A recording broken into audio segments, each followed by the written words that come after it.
त्या मी आयुक्तांशी बोललो ठाणे महापालिकेच्या आणि त्यांना सांगितलंय वेतनवाढ कुठे थांबवायची नाही, वेतनवाढ सुरू करण्याच्या सूचना दिलेल्या आहेत. वेतनवाढ त्यांची बंद होणार नाही, कारण मराठी भाषेच्या प्रोत्साहनासाठी ते वेतनवाढ दिलेल्या होत्या, त्या शिक्षणावर आधारित नाही. त्यामुळे त्यांना वेतनवाढ जी बंद केली होती ती वेतनवाढ पुन्हा सुरू होणार.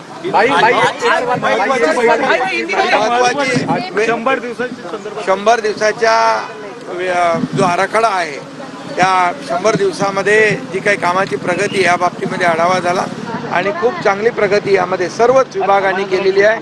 आणि अतिशय मुख्यमंत्री महोदयांनी जो 100 दिवसाचा आराखड्याचा जो प्लॅन आहे तो आणि तो निर्णय जो घेतला तो खऱ्या अर्थाने महाराष्ट्रातले सर्व विभाग कामाला लागले, चालना मिळाली आणि लोकांचा त्याच्यामध्ये फायदा होतोय. आता जी कामं 15 दिवस लागत होते ते कामं 5 दिवसावर आली.